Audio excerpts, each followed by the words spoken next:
pas avec ça. Ben voilà. Ah, ça marche en plus. Excusez-moi, il faut que je m'arnache.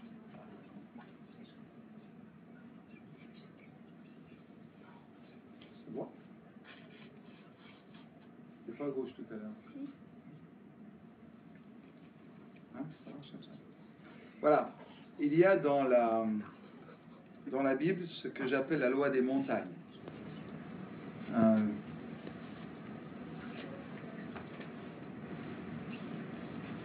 Ce sont des règles que l'on trouve tout au long de la Bible.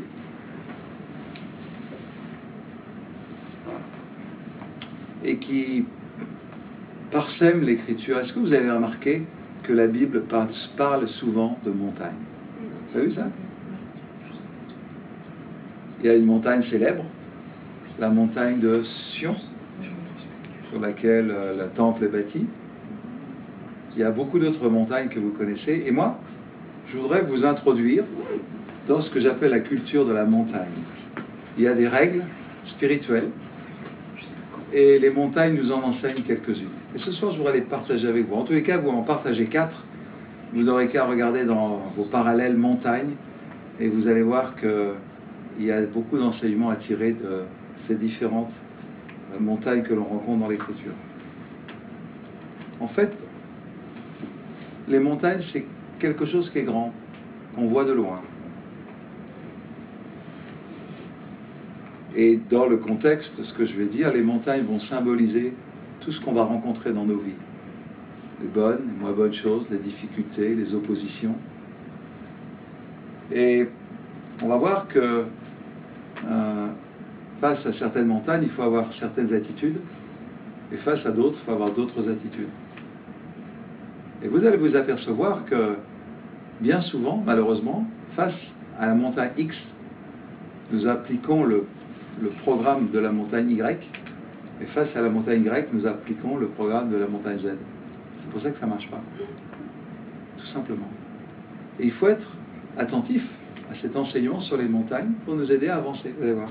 Alors, j'en ai pris 4.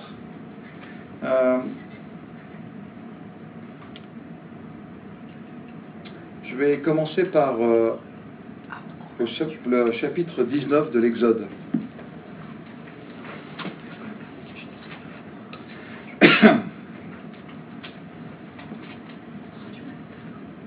Donc pour ceux qui se souviennent, vous avez le chapitre 20 de l'Exode, c'est les 10 commandements, ou les 10 paroles, si vous voulez être un peu plus savant.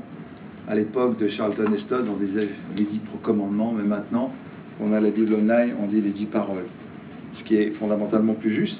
Mais, vous vous rappelez, le peuple d'Israël était parti d'Égypte et avait été libéré, et il se retrouve face à cette montagne. Voilà le premier texte qui m'intéresse. Voilà des types de montagnes que nous rencontrons tous. Et ce que va faire le peuple de Dieu va être un éclairage pour nous. Donc je prends juste hors contexte, évidemment, il faut relire tout le passage. Chapitre 19, verset 16. Le surlendemain, dès le lever du jour, il y eut des coups de tonnerre, des éclairs, une épaisse nuée couvrit la montagne, et l'on entendit le son de cornes très puissants. Donc cette montagne, elle apparaît comme ça, au milieu du désert, et elle est tremblante de la puissance de Dieu. C'est assez curieux, quand vous regardez l'Écriture, vous apercevez que c'est dans les temps de désert les plus intenses que les grands hommes de Dieu ont rencontré Dieu. Ou pour le dire autrement, que des grands hommes sont devenus des hommes de Dieu. Nous, face au désert, on n'est pas content. La solitude, l'isolement, le rejet même, l'abandon. Personne ne nous comprend. Et voilà une période de désert. On a connu avec Cathy un désert encore plus évident, parce qu'on était tous au fond de notre vallon. Moi, ça m'allait très bien, pas elle. Elle allait au supermarché rencontrer les gens pour pouvoir parler aux caissières. Tellement elle était toute seule. Mais je pense qu'il y a des déserts de l'intérieur qui sont pires que ça. Je pense le problème, c'est que c'est dans le désert qu'on va rencontrer Dieu.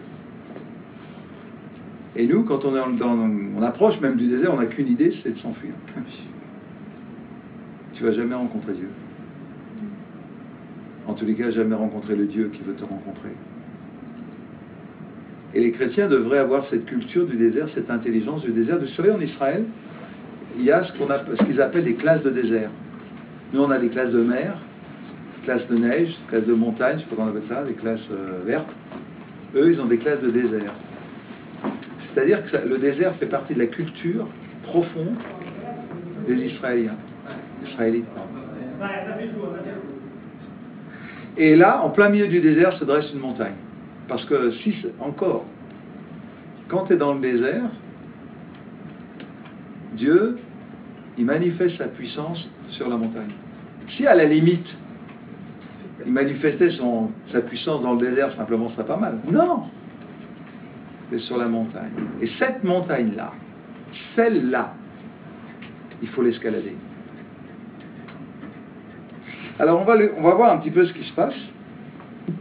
Toujours au verset 17 maintenant, parce qu'on a vu, je ne sais pas si vous vous rendez compte, des coups de tonnerre, des éclairs, une épaisse nuée couvrait la montagne. On entendit un son de corne très puissant. Alors quand j'ai un micro et que je lis un passage comme ça, je fais... Ça n'arrête pas. Un son de corne très puissant. Vous savez, c'est du chauffard. C'est trompette. La terre tremble, il y a de la fumée, il y a des tremblements de terre, il y a des éclairs. Il y a une corne comme ça. Regardez la suite. Moïse fit sortir tout le monde du camp à la rencontre de Dieu. Ils se tinrent au pied de la montagne.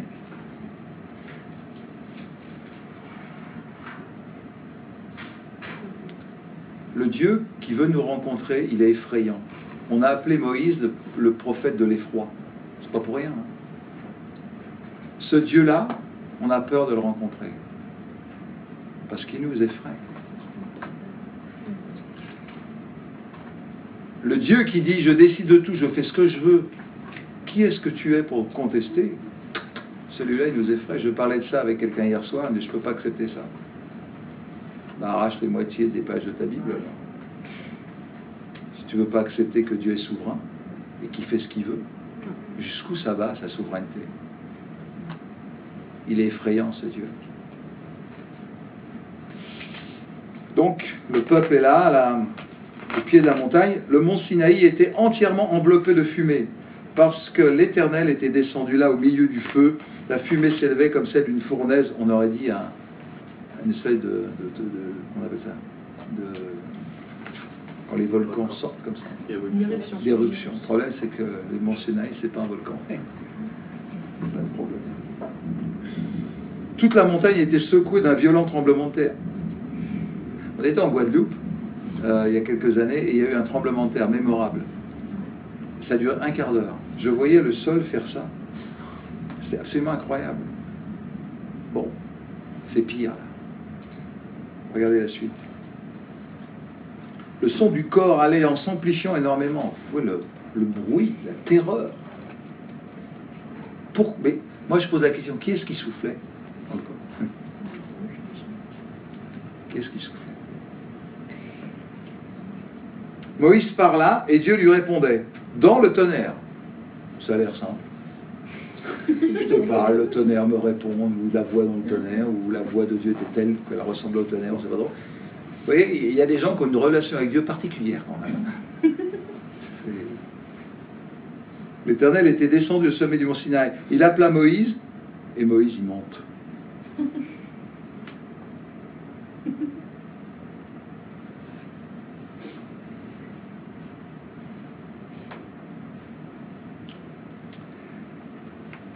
Alors évidemment, il va monter et sur la montagne, il va recevoir les 10 paroles, les 10 commandements qui vont être fondateurs de toute la pensée israélienne, de toute la pensée hébraïque, qui va former les mondes, qui va, vous savez, si vous regardez les droits de l'homme, du citoyen et les droits de l'homme en France, c'est fait comme les 10 commandements. En fait, les 10 commandements ont influencé la terre entière, toutes les civilisations. Toutes les civilisations ont été influencées, marquées par les droits de l'homme. D'où ça vient l'idée qu'il ne faut pas tuer? D'où ça vient l'idée qu'il ne faut pas convoiter? D'où ça vient cette idée qu'il ne faut pas mentir? D'où ça vient? Ça vient d'un homme qui est monté sur une montagne tremblant. Peut-être lui aussi tremblait, il avait peur, mais ça ne se voyait pas, tout tremblait. Et cet homme a reçu ces paroles de la part de Dieu qui ont influencé le monde entier. Il faut comprendre ce qui se passe quand même. Quand Moïse, il est là comme nous, c'est un homme comme nous. Il n'a rien de plus, rien de moins que nous. Il a juste 80 ans. C'est juste ça, la différence. Et il y a des montagnes qu'on rencontre, qui nous effraient, parce qu'on doit les rencontrer dans le désert. Il y a des montagnes que l'on rencontre et qu'on doit escalader. Il y a des montagnes que l'on rencontre qu'on doit escalader parce que Dieu veut nous rencontrer là et nous donner une parole qui va influencer le monde entier. Et les chrétiens, eux, ils ne veulent même pas rentrer dans le désert. C'est pourquoi nos paroles sont vides. Va prêcher l'évangile dans le métro. Tout le monde s'en fiche. D'où elle vient cette parole? Elle vient de ton salon. Parce que au moment d'entrer dans le désert, tu n'as même pas voulu y entrer. Dieu t'a forcé quand même. Il t'a obligé. Pour ça, il a même utilisé quelqu'un qui t'a dit une méchante parole, tu es obligé de partir tout seul dans le désert, etc. T'enfuir dans la solitude. Vous voyez ce que Dieu est obligé de faire? D'utiliser pour t'obliger à aller dans le désert. Et quand tu es dans le désert, tu rencontres Dieu, tu ne veux même pas monter sur la montagne, tu as trop peur. Parce que tu as peur d'être transformé. Non. Il y a des montagnes qu'il faut escalader. Il y a des montagnes qui sont environnées de nuées. On ne sait pas où on va. La nuée, vous savez ce que c'est? C'est du brouillard. On ne voit pas 2 mètres. On ne voit pas 1 mètre. On ne voit pas ses pieds. Et c'est des endroits où tu dois marcher et t'approcher de Dieu par la foi, uniquement par la foi, pas par la vue, tu vois rien. T'entends rien, t'entends qu'un bruit assourdissant. Il y a des gens qui viennent me voir, ils disent j'entends pas bien Dieu. Attends, je vais sonner plus fort de la trompette. Ça s'appelle marcher par la foi. Sans voir, sans savoir, sans connaître. Sans savoir où tu vas mettre le pied suivant, mais marcher quand même. Voilà la première montagne. C'est pas pour les mous, c'est pour les Moïse. C'est pour ceux qui ont été arrachés de l'eau, du baptême, et que Dieu a mis debout. Voilà la première montagne. Et quand tu rencontres ce genre de difficultés, quand, je t'en supplie, la prochaine fois que Dieu veut te faire rentrer dans un désert, je t'en supplie, ne t'enfuis pas, rentre-y. Qui sait si derrière il n'y a pas une montagne qu'il te faudrait escalader pour recevoir enfin une parole qui transforme la vie de ta famille, de tes amis, de ton pays. Voyez. Première montagne, il faut l'escalader parce que Dieu veut nous donner quelque chose qu'on ne recevra que là. Je vous en propose une deuxième. Juste après cet épisode glorieux, enfin un petit peu après, le peuple de Dieu va aller en direction de Canaan, donc au nord, et excusez-moi, ouais, au nord de Canaan. Je pense pas que ce soit ça. Ah, c'est bien sûr. Voilà. Et pour monter au nord de Canaan, pour monter au nord du Sinaï, vers Canaan, ils vont sortir, ils vont entrer dans le pays promis, et là il va se passer quelque chose de particulier. Ils vont rencontrer une autre montagne. Les montagnes dans la Bible, c'est souvent des difficultés, on le verra, mais c'est souvent aussi des puissances, des autorités. C'est si vrai que chaque montagne avait son Dieu. Dans tous les pays du monde, les montagnes ont été le refuge des dieux. Et quand on est dans la plaine de Babylone, il n'y a pas de montagne. Vous savez ce qu'ont fait les gens? Ben, ils ont bâti des ziggourats, des montagnes pour mettre Dieu au milieu. Et montagne dont on a parlé, c'est le mont Horeb tout à l'heure. Et là, il y a un mont qui s'appelle le mont Séhir. Le mont Séhir, il appartient à Ésaü, c'est une vieille histoire. Et c'est une montagne qui se dresse. Vous savez, ils doivent rentrer dans le pays promis. Tu as un problème, tu dois rentrer dans le pays. Tu as des promesses. On va le dire comme ça. Dieu t'a fait des promesses. Et puis dans ta marche, tu te rends compte qu'il y a un obstacle. C'est une montagne. Montagne de problèmes. C'est le truc. La puissance occulte, il faut chasser, il faut faire quelque chose. C'est pas comme ça. Et regardez ce que Dieu va leur dire dans Deutéronome 2. C'est la deuxième loi de la montagne. Alors l'Éternel dit, vous avez fait assez longtemps le tour de ces montagnes. Prenez la direction du nord. Il faut monter au nord, vers Canaan. Ça fait 40 ans qu'ils tournent, temps de sortir de là. Ordonne au peuple, vous allez passer près de la frontière de vos frères, les descendants d'Ésaü, qui habitent la région de Séhir, ou la montagne de Séhir. Ils auront peur de vous, mais faites bien attention. N'allez pas les attaquer, car je ne vous donnerai rien dans leur pays, pas même de quoi poser le pied.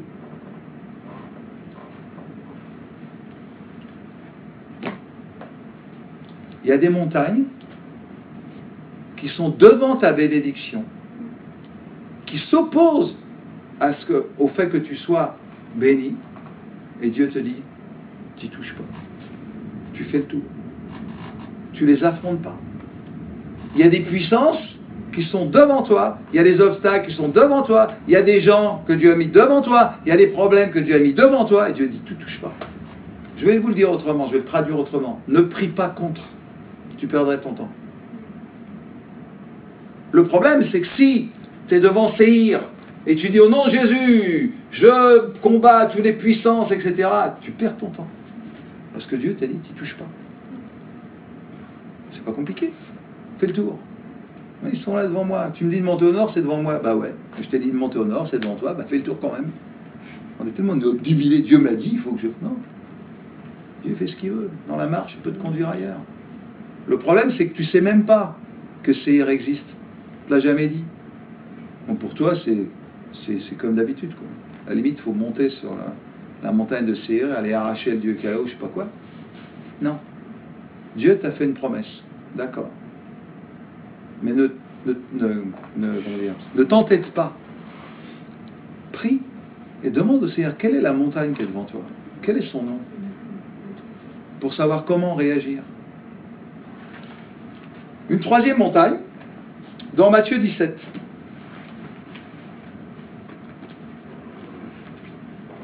Donc j'ai fait simple, parce que comme il n'y a personne qui a sa Bible, il y a un chrétien qui a une Bible quand même.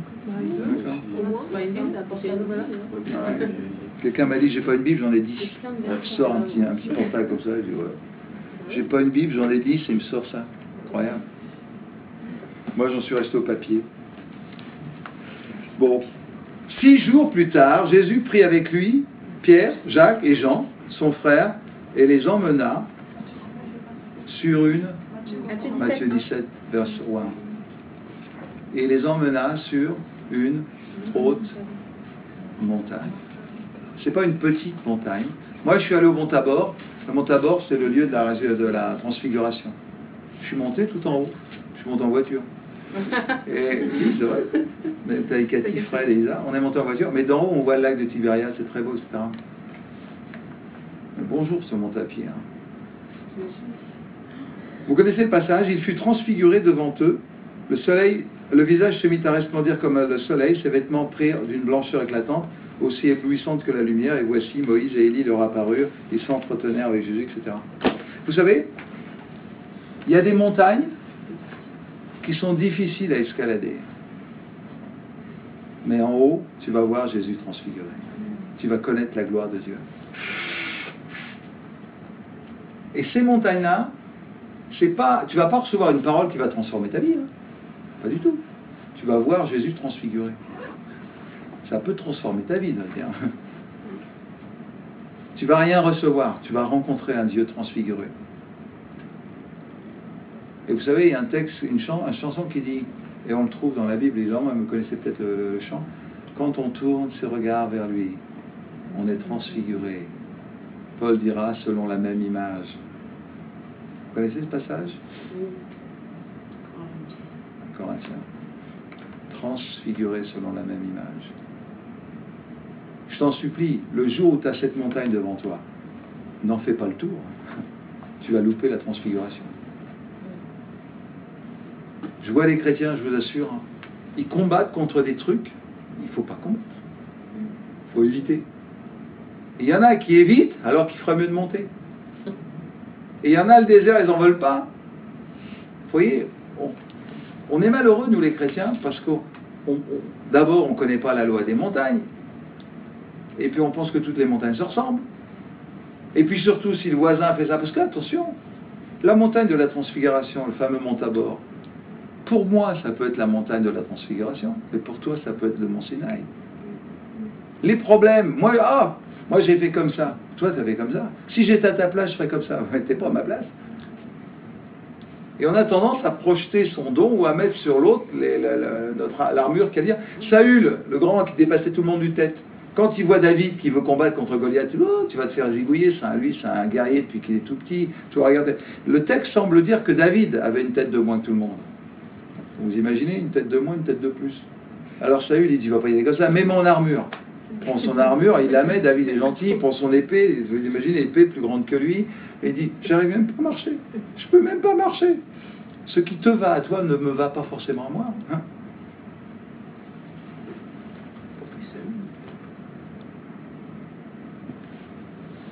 La dernière montagne qui m'a intéressé, on trouve justement toujours dans ce même passage, puisque on le trouvera ailleurs dans les parallèles, bien sûr.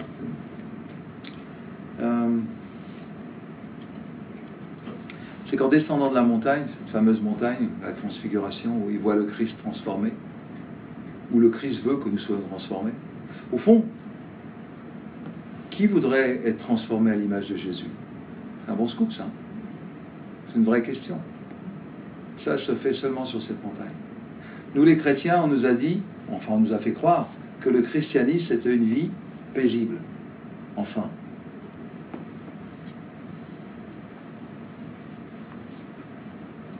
On en a un peu parlé cet après-midi. J'ose plus dire ça maintenant. Vous vous rappelez? Je vous disais, je ne sais pas si on ne peut pas couper ça, mais je vous disais, c'était pour rire quand même. Je vous dis souvent qu'il y a des églises, j'ose pas aller parce qu'ils chassent tellement de démons que j'ose pas y aller parce que si j'éternue, ils vont croire que c'est un démon. On était dans une église en Afrique, je ne dirais pas où, et j'enseignais à des pasteurs. Et puis, à un moment, j'avais le problème, j'ai un problème à la gorge, je tousse. À la fin, il y a un pasteur qui est venu me voir, il m'a dit, quel démon est sorti de vous? Tu te rappelles, Coralie? Je lui ai dit, je sais plus ce que je lui ai dit.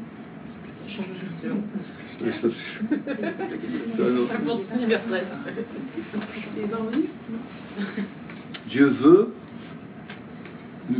nous transfigurer à son image. Mais ça se fait sur cette montagne. Et nous, quand on a des difficultés, on se dit, à la limite, c'est pas chrétien, quoi. Mais quand tu as des difficultés, arrête-toi une seconde et vérifie en toi-même que Dieu comble tes besoins. Utilise les problèmes que tu as pour vérifier que tu es enfant de Dieu et que Dieu pourvoit tous tes besoins et que tu es dans la main de Dieu. Au lieu de te battre et de couiner dès que tu as mal aux pieds ou que tu te rends compte que tu as un caillou dans ta chaussure, arrête. Arrête de te plaindre et prends le temps. Seigneur, je suis dans les pires difficultés. Je veux juste prendre, avant de t'inquiéter, avant de remuer ciel et terre, prends juste 2 secondes et dis, Seigneur, je veux vérifier que tu es là et que tu combles tous mes besoins. Ouais. Monte sur la montagne. N'aie pas peur des difficultés. Les chrétiens, ça devrait être des fanats des difficultés. Jésus a dit, vous aurez des tribulations. C'est presque le signe du christianisme, des difficultés. Je dis presque. Parce qu'il est dit que l'Église croissait dans la paix, etc. Juste avant la persécution. Et cette 4e montagne, elle me plaît beaucoup. Il y en a d'autres, beaucoup d'autres. Hein. Mais là, j'ai dit que j'en prenais que 4. Je vous en propose une dernière, avant que tout le monde s'endorme. Donc ils redescendent, ils n'arrivent pas à chasser le démon. Pourquoi n'avez-vous pas pu chasser ce démon? Au verset 20. Vraiment, je vous l'assure, si vous aviez de la foi même s'il n'était pas plus grosse qu'une graine de moutarde, c'est tout petit, hein, j'en ai acheté un jour au marché pour voir, vous pourriez commander à cette montagne, ou dire à cette montagne, va, jette-toi d'ici, dans la mer, et cela se ferait. C'est la dernière montagne qui m'intéresse ce soir. Si tu dis au mont Sinaï, où là, tu vas recevoir une parole qui va changer ta vie, parce que tu as fait 40 ans que tu es dans le désert et tu en as assez, tu vois la montagne maintenant, tu dis en plus, faut que je grimpe là-haut, et tremblante, et non. Au nom de Jésus, jette-toi dans la mer. Vous savez, si vous avez de la foi, elle va le faire. T'as tout perdu, quoi. T'as jeté dans la mer la clé du trésor. Ah, les chrétiens.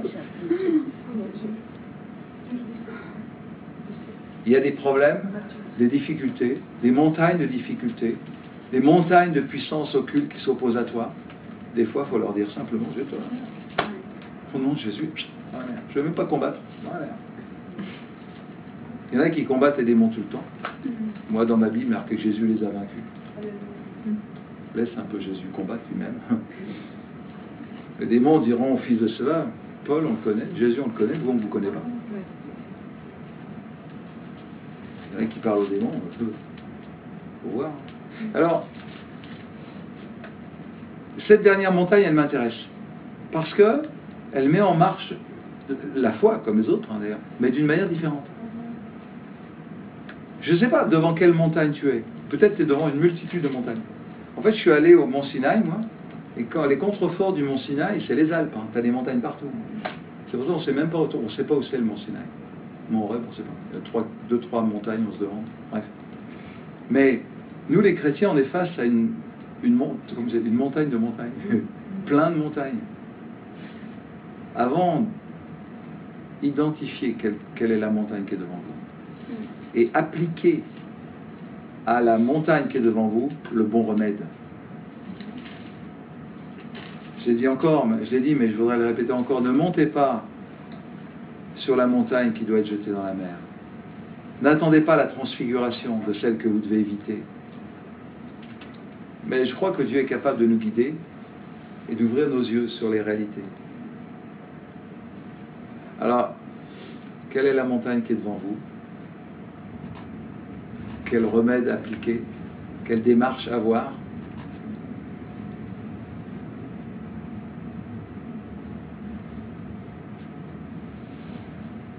Quelle est la dernière fois où vous êtes monté sur la montagne de la transfiguration?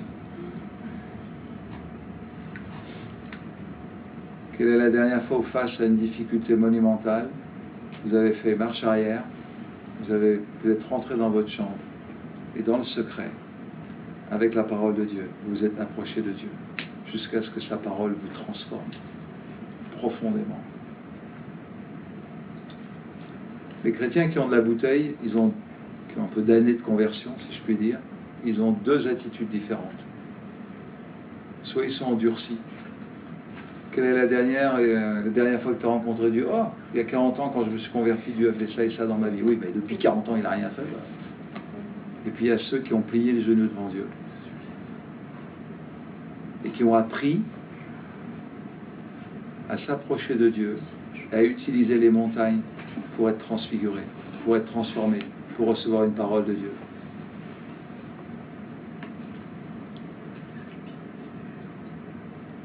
Ne jetez pas dans la mer la montagne qui est pour votre transfiguration.